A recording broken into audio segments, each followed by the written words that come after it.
Hi friends, எல்லோரும் எப்படி இருக்கீங்க? நல்லா இருக்கீங்க நம்புகிறேன். இன்றைக்கி இந்த வீடியோவில் என்ன பார்க்க போகிறோம் பார்த்தீங்கன்னா, கார் ஜம்ப் ஸ்டார்டரோட கண்டினியூஷன் வீடியோ தான். நம்ம லாஸ்ட் வீடியோவில் என்ன பார்த்துருந்தோம் அப்படின்னா, அந்த ப்ராடக்ட்டோட ஸ்பெசிஃபிகேஷன்லாம் பார்த்துருந்தோம். அதில் என்ன பயன்பாடுகள் அப்படின்னு சொல்லி பார்த்துருந்தோம். இன்றைக்கி அதை நம்ம நிஜமாக காரில் கனெக்ட் பண்ணிவிட்டு அது எப்படி ஸ்டார்ட் ஆகுதுன்னு சொல்லிட்டு பார்க்க போகிறோம். இது முழுக்க முழுக்க ஒரு அவேர்னஸ்க்காக தான். இது ப்ராடக்ட்டோட ப்ரொமோஷன் வீடியோலாம் கிடையாது.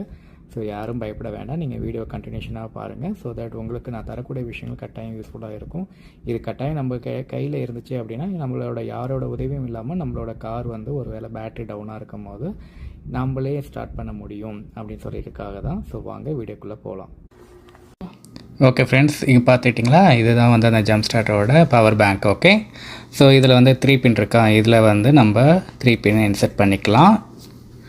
அதுக்கப்புறமா பார்த்திங்கன்னா கார் பேட்டரியில் ப்ளஸ் ஆர் மைனஸ் இருக்குது பாருங்கள். கார் பேட்டரியில் ப்ளஸ் ரெட்டு, மைனஸ் பிளாக்கில் இருக்குது. ஸோ நம்ம இந்த 3 பின்னை அந்த ஜம்ப் ஸ்டார்டர் கிட்டோட அட்டாச் பண்ணிவிடுவோம். அட்டாச் பண்ண பிறகு அந்த ப்ளஸ்ஸையும் அந்த மைனஸையும் கொண்டு போய் காரோட பேட்டரியில் கனெக்ட் பண்ணிடலாம். இப்போ இது பாருங்கள், இப்போ சார்ஜ் ஆகிட்டுருக்கு. சார்ஜ் ஆகிட்டுருக்கு அப்படின்னும் போது நமக்கு எப்படி இண்டிகேஷன் தெரியும் அப்படின்னா, அந்த மிடில் ஒரு ப்ளூ லைட் எரியுது பாருங்கள். இது பவர் ஆன் பண்ணணும்.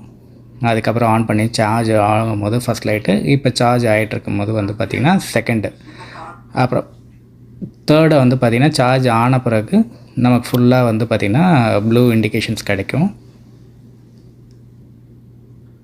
பார்த்திங்களா, இப்போ ப்ளூ இண்டிகேஷன் வந்துருச்சா? அவ்வளோதான் ஃப்ரெண்ட்ஸ். இப்போ நம்ம கார் பேட்ரி போதுமான அளவு சார்ஜ் இருக்குதுன்னு அர்த்தம். ஸோ இப்போ நீங்கள் காரை ஸ்டார்ட் பண்ணிங்கன்னா உங்களோட கார் ஸ்டார்ட் ஆகிடும். அவ்வளோதான், சிம்பிள். ஸோ இது மேக்ஸிமம் ஒரு 10 மினிட்ஸ்க்குள்ளே இந்த வேலை முடிஞ்சிடும். ஸோ நீங்கள் கட்டாயமாக இது இந்த மார்க்கெட் கையில் வச்சுருந்தீங்கன்னா நம்ம யாரோட உதவியும் இல்லாமல் நம்ம கார் ஸ்டார்ட் பண்ணிவிடும். வீடியோ லைக் பண்ணுங்கள், சப்ஸ்கிரைப் பண்ணுங்கள், ஃப்ரெண்ட்ஸ் அண்ட் ஃபேமிலிக்கு ஷேர் பண்ணுங்கள். இன்னொரு வீடியோவில் இன்னொரு டாபிக் பற்றி டீட்டெயிலாக பேசலாம்.